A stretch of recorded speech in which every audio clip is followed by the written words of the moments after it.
in Stellenbosch, South Africa, where Nobel laureate Wole Soyinka made a controversial claim accusing the leadership of the Labour Party of being aware that their party's presidential candidate, Peter Obi, lost the February 25th election.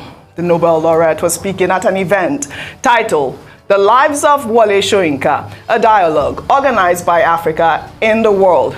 Soyinka used the Yoruba phrase, "Bajue," which means obtaining by deception, to describe the actions of the Labour Party, stating that they are trying to force a lie on Nigerians, especially the youth, that Obi won the election. Let's take a listen. I could say categorically that Peter Obi's party came third, not even second, and that the leadership knew it.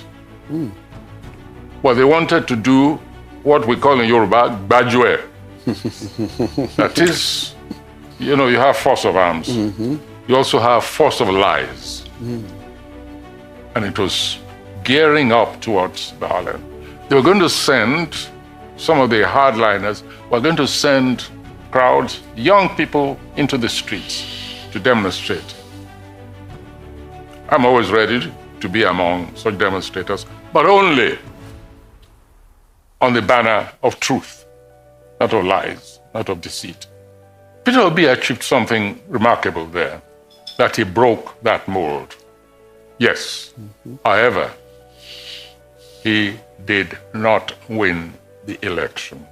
All right, Dr. Abati, that phrase, "Bajue," got me. I mean, you know that Wole Soyinka has always been quite vocal about Peter Obi's, emergence as whether it is a third force or not. But before I come to you, let me take some tweets. This is from Omar, who wrote, "No one can be seen to say categorically that someone didn't win an election if the person cannot show proof of what he asserts.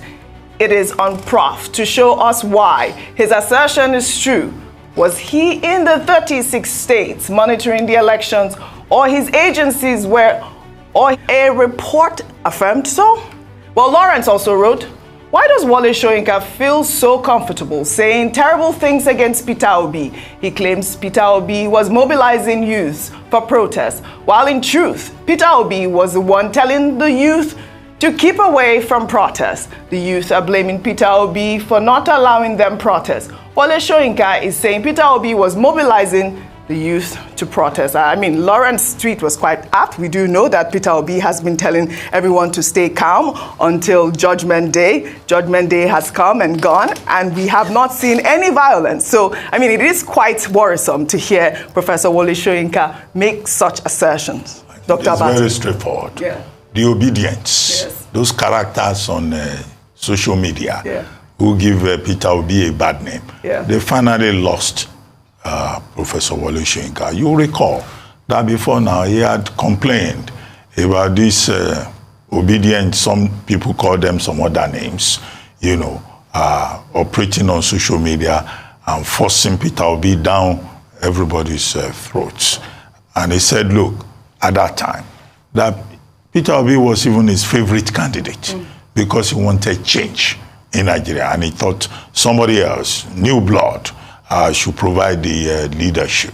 Many of the other people who in fact supported Peter Obi, they backed away from him because of the behavior of these characters, who abuse everybody, who think their own version of the truth is the only version of reality. So that's the evidence you have seen there. And you could see Okendebe, the interviewer, feeling, well, where is Prof going in this matter? Yeah. That's number one. The second part, of course, is that Professor Wole Soyinka is just expressing an opinion. His opinion does not matter in this matter. The Court of Appeal has ruled, right? The way the Presidential Election Petition Tribunal handled the matter.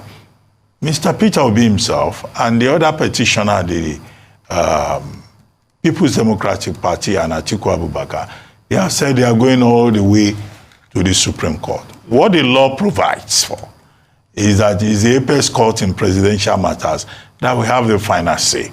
And I think, while it is normal, natural for people to react to court rulings, in this particular matter, is the Supreme Court that will tell us the truth of it. Yes, at the so end of the Professor Soyinka is not in a position, because he's not a shamanist, he's not a futurologist.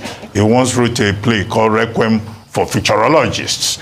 So he himself cannot act as a futurologist in the matter. So we all should just calm down and wait for, the Supreme Court. And when he says Bajue, deception, right? Well, there are some other commentators who will say Professor Soyinka is accusing Peter Obi and the Labour Party of Bajue, of deception. But some people will say, in fact, the entire election was an act in Grant Bajue, a whole deceptive operation. There are people who, even if you wake up them up 10 years from now, they will still say 2023 general election was complete Bajue, quoting Professor Soyinka. So it's not just about Labour Party, and it's on the basis of that we are saying that there are certain reforms that will still need to take place. There are certain consequential steps that will have to be taken by the National Assembly with regard to the electoral framework in Nigeria. So that phrase, Bajue, don't limit it to where Professor Soyinka has located it. Some people will tell you it's an entire Bajue that we are dealing with. Yeah, well, it has gone to the Supreme Court, and we'll wait for the Supreme Court judgment. I mean, obviously, his statement has elicited a lot of reaction.